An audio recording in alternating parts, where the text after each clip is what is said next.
Assalamualaikum warahmatullahi wabarakatuh. Yang saya hormati rekan-rekan media, sore hari ini saya akan memberikan update terkait dengan perkembangan pasca kejadian bom yang terjadi di Gereja Katedral kemarin di hari Minggu pukul 10.25 WIB.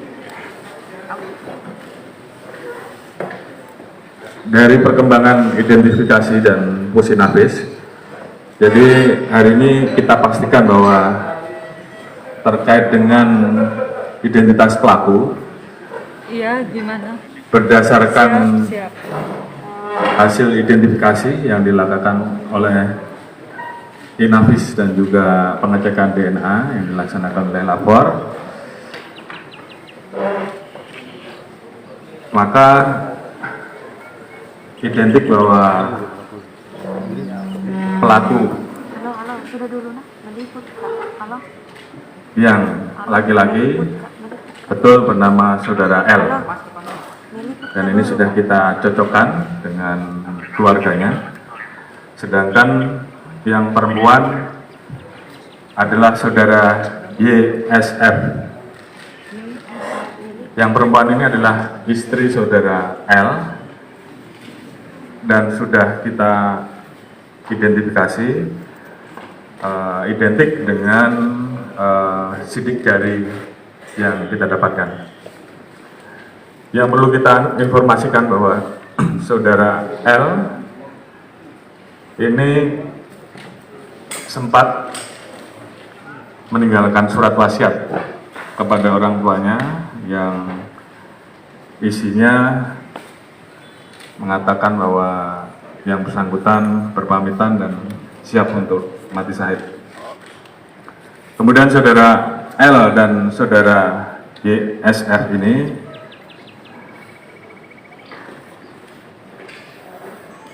beberapa bulan yang lalu, tepatnya 6 bulan, dinikahkan oleh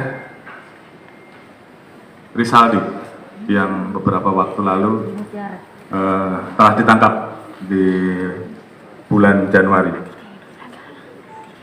Risaldi dan Zulfikar ini adalah kelompok JAD yang memiliki keterkaitan dengan peristiwa pengeboman di Gereja Katedral Jolo di Filipina pada tahun 2018. Kemudian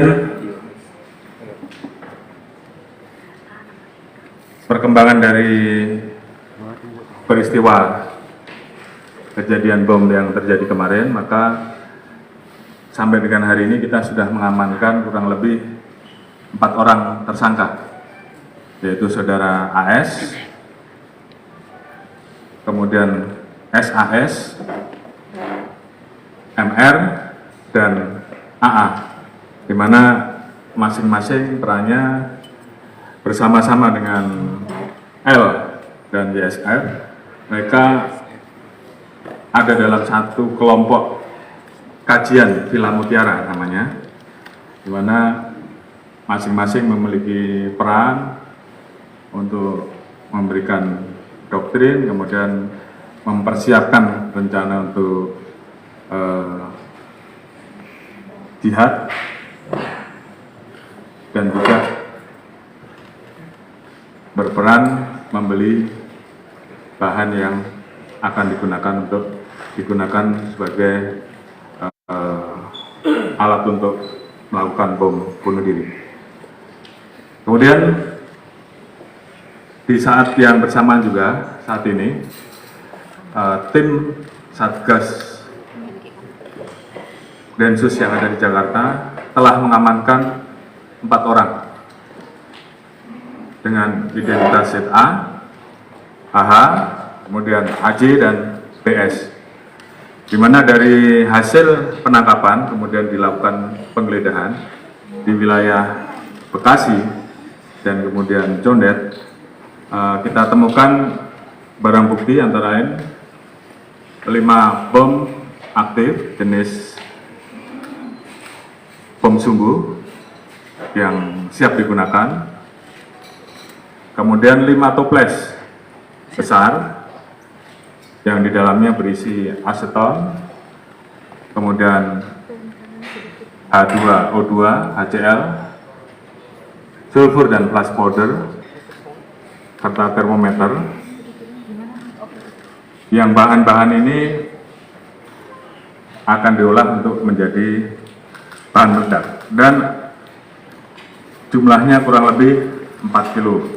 Kemudian ditemukan bahan peledak yang sudah jadi jenis TATP dengan jumlah 1,5 kilo.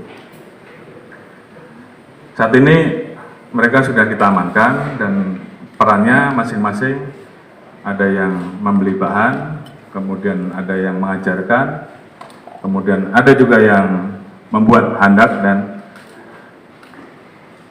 yang siap menggunakan bahan tersebut. Jadi saat ini tim Satgaswil Jakarta terus melakukan pengembangan untuk melakukan penangkapan terhadap pelaku-pelaku yang lain. Kemudian hari ini juga terkait dengan kelompok JAD yang kemarin sudah kita amankan, hari ini bertambah 1 orang sehingga total 5 pelaku teroris dari kelompok JAD yang ada di NTB saat ini sudah kita amankan. Saat ini terus dikembangkan dan mudah-mudahan dalam waktu cepat rekan-rekan bisa segera mengamankan.